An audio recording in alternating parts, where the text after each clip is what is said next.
Dear student, good morning all of you. आज हम एक नया चैप्टर आपके लिए शुरू करने जा रहे हैं। चैप्टर का नाम है रासायनिक साम्य, केमिकल इक्विलिब्रियम। रासायनिक साम्य को समझने से पहले हमें कुछ मुख्य बातें यहां समझनी है। मुख्य बातों में हम आपको ये समझाना चाहेंगे अनुत्क्रमणीय अभिक्रियाएं कौन सी होती है, इरिवर्सिबल रिएक्शन कौन सी होती है, और उत्क्रमणीय अनुत्क्रमणीय अभिक्रियाओं में क्या अंतर है। इन दोनों के बारे में, अनुत्क्रमणीय अभिक्रियाएं और उत्क्रमणीय अभिक्रियाएं, रिवर्सिबल और इरिवर्सिबल अभिक्रियाएं कौन सी होती है, इस बारे में हम आपको पहले समझा देते हैं। उसके बाद हम चैप्टर का अगला टॉपिक जो रासायनिक साम्य है उसके बारे में अध्ययन करेंगे। हम आपको बताना चाहेंगे इरिवर्सिबल अभिक्रियाएं वे अभिक्रियाएं होती हैं जो केवल फॉरवर्ड दिशा में चलती, जो केवल एक ही दिशा में चलती। जैसे for example, a reactant convert in B product, this reaction is known as irreversible अभिक्रिया, अनुत्क्रमणीय अभिक्रिया, केवल एक ही दिशा में संपन्न होती है। इसको एक फुल तीर, एक तीर द्वारा, पूरे तीर द्वारा व्यक्त किया जाता है, जैसे कि हमने ये लगा रखा। सुन लीजिए, इरिवर्सिबल रिएक्शन एक दिशा में चलती है, रिएक्टेंट से प्रोडक्ट की तरफ चलती है, पूर्णता की ओर अग्रसर होती है। क्लियर? उसको हम एक तीर से दर्शाते हैं। अब बात आती है अनुत्क्रमणीय रिएक्शन। अनुत्क्रमणीय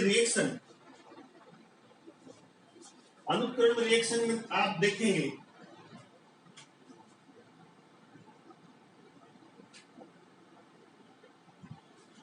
अब ये अभिक्रियाएं दोनों दिशाओं में जारी रहती है।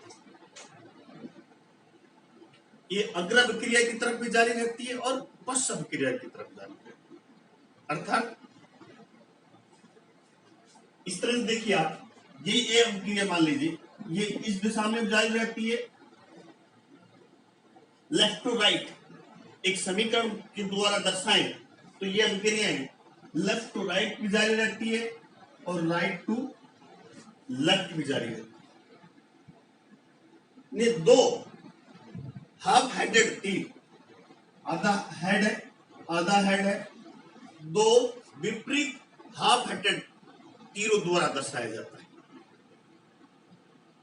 जो दोनों दिशाओं में संपन्न होती है। अग्र दिशा में, अग्र दिशा का मतलब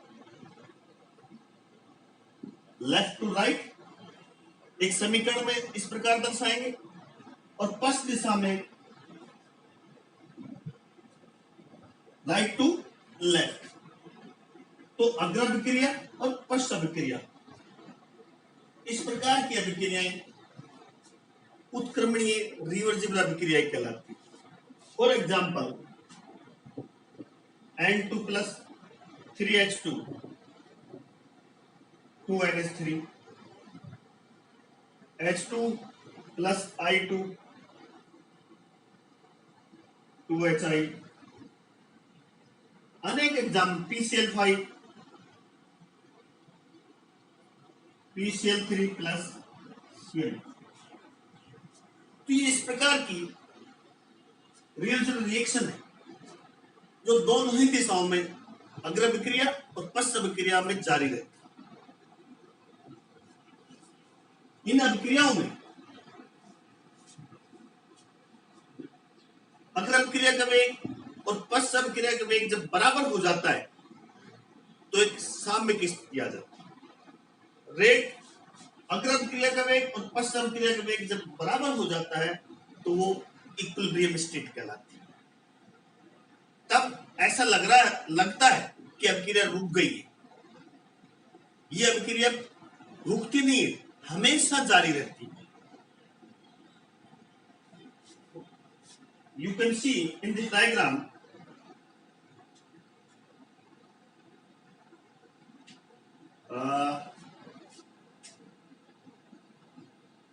ये टाइम है, ये रेट है। तो बच्चों रिएक्टेंट की सांद्रता समय के साथ घटती है और प्रोडक्ट की सांद्रता समय के साथ बढ़ती है। तो ये हो गया इसका अग्र अभिक्रिया का वेग, rate of forward reaction,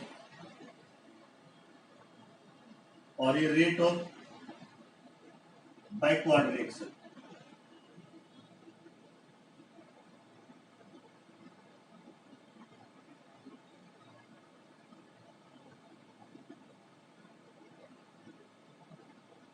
this अग्र अभिक्रिया का वेग और पश्च अभिक्रिया वेग जब बराबर हो जाती है, जब ये साम्य की स्थिति में क्या कहलाता है, यहाँ साम्य स्थापित हो जाता है।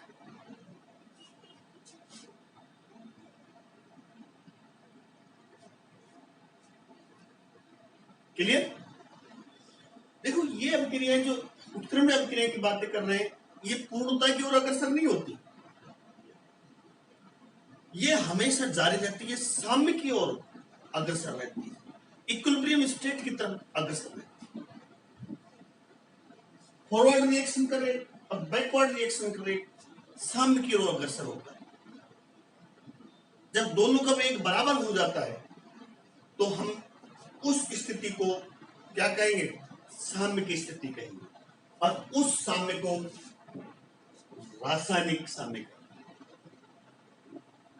इस रासायनिक साम्य पर दोनों अभिक्रियाओं का वेग, रेट ऑफ फॉरवर्ड और रेट ऑफ बैकवर्ड बराबर हो जाता है। रेट ऑफ फॉरवर्ड रिएक्शन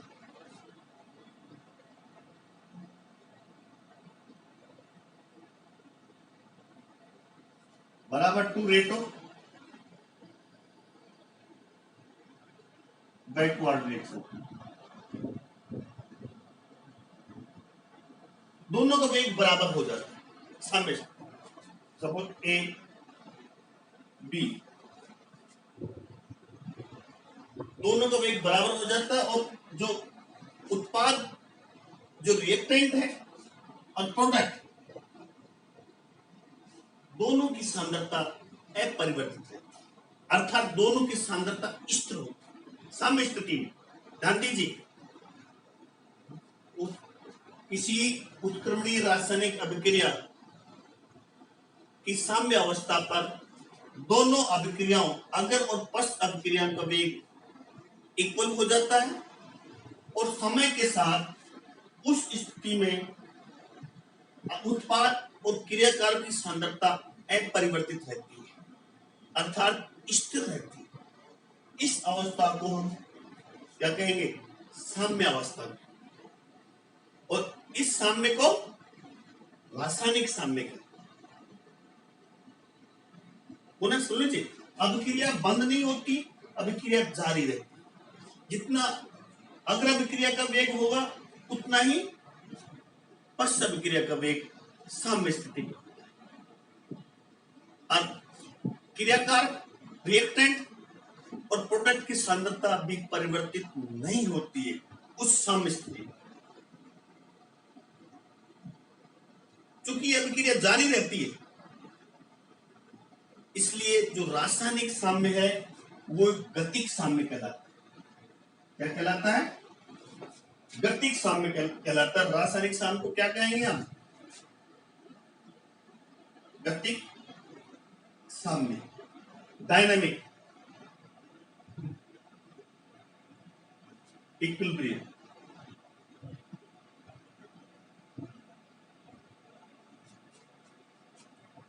दोनों अभिक्रिया जारी रहती है, अग्र अभिक्रिया और पश्च अभिक्रिया।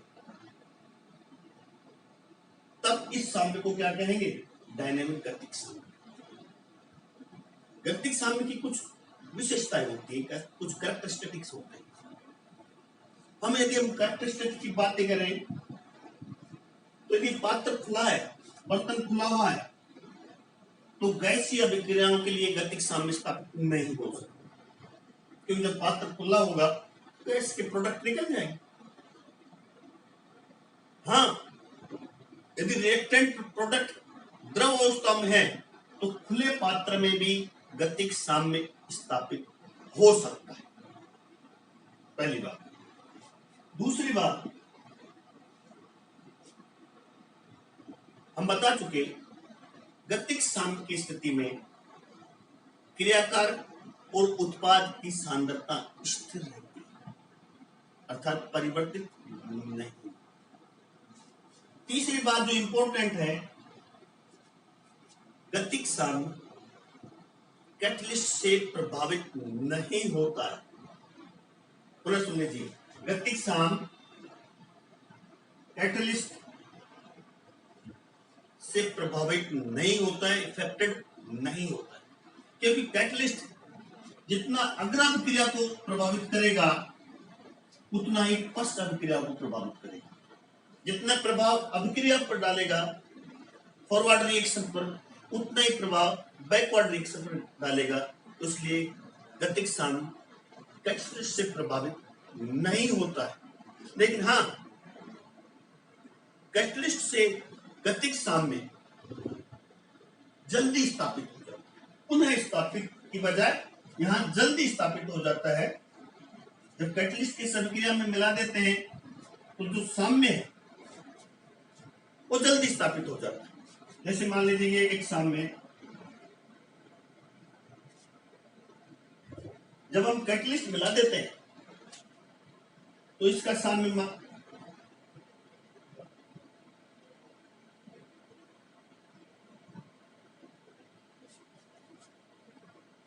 क्लियर? ये कब है? ये विद कैटलिस्ट,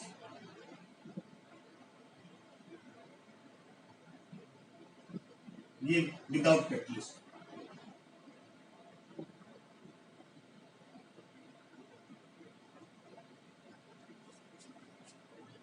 क्लियर? वही टाइम वेट। तो ये जल्दी स्थापित होकर जो रेड लाइन्स दिखाया गया है, जब हम कैटलिस्ट मिलाते हैं तो सामने हमें जल्दी जल्दी प्राप्त हो गया। तब इस समय प्राप्त हुआ था, अब इस समय प्राप्त। एक अभिक्रिया पर ध्यान दीजिए, उतार लीजिए आप इस डायग्राम को, बिल्कुल साफ समझा रखा है। रासायनिक साम्य क्या है, रासायनिक साम्य गतिक साम्य है, इनमें उत्क्रमणीय अभिक्रियाओं में, क्योंकि उत्क्रमण अभिक्रियाओं में फॉरवर्ड रिएक्शन और बैकवर्ड रिएक्शन हमेशा जारी रहती है, कभी बंद नहीं होती, इसलिए इसको गतिक साम्य कहा गया है। अब ध्यान दीजिए, एक अभिक्रिया ए से बी, ये मान लीजिए rate of forward reaction, rate constant of forward reaction और rate constant of backward reaction, KF rate constant of forward reaction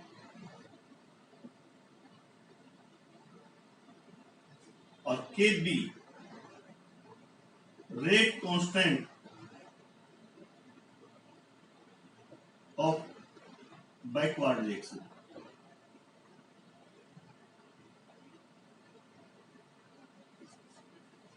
clear? Rate constant, वेग स्थिरांक, अग्र अभिक्रिया का वेग स्थिरांक B KB, पश्च अभिक्रिया का वेग स्थिरांक, then KF upon KB, KF upon KB, यहाँ के साम्य स्थिरांक, equilibrium constant.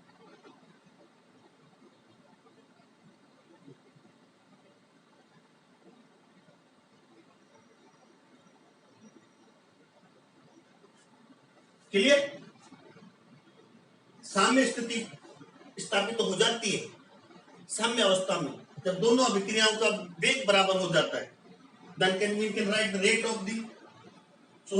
constant of the forward reaction, rate constant of backward reaction, इन दोनों का अनुपात साम्य स्थिरांक कहलाता है।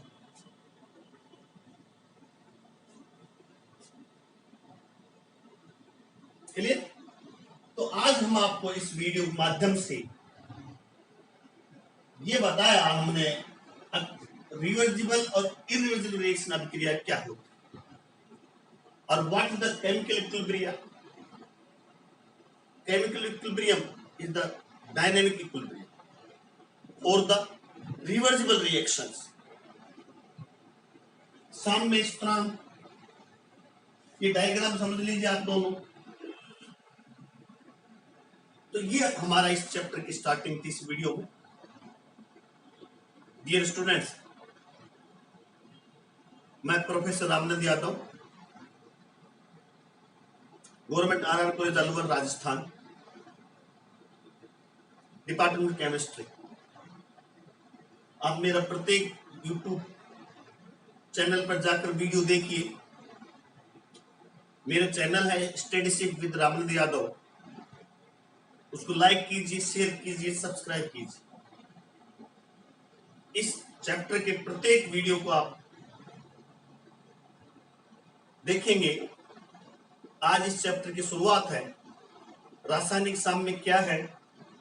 रासायनिक साम्य गतिक साम्य है उत्क्रमणीय अभिक्रियाओं के लिए। उत्क्रमण अभिक्रियाएं बता चुके, रुकती नहीं है, हमेशा जारी रहती है। मनुष्य लगता है ऐसा है ये अभिक्रिया रुक गई, रुकती नहीं। एक इस स्थिति पर अग्र अभिक्रिया और पश्च अभिक्रिया का वेग बराबर हो जाता है और क्रियाकार रिएक्टेंट और प्रोडक्ट की कंसंट्रेशन कांस्टेंट हो जाती है, चेंज नहीं होती है। वही स्थिति और वही अवस्था रासायनिक साम्य अवस्था कहलाती है। इसे रासायनिक साम्य कहते हैं, साम्य अवस्था कहते हैं। ये आज हमने आपको पढ़ा। स्टडीशिप विद रामनंद यादव को आप कमेंट्स कीजिए, मैं आपके प्रश्न का जवाब अवश्य दूंगा। विस्तृत अध्ययन के लिए आप मोना प्रकाशन जो अलवर से प्रकाशित होती है बुक, उसको पढ़िए, आपको बहुत अच्छी समझ में आएगा। केमिस्ट्री बहुत इजी है, ये चैप्टर उससे भी ज्यादा इजी है। Thank you very much, best of luck.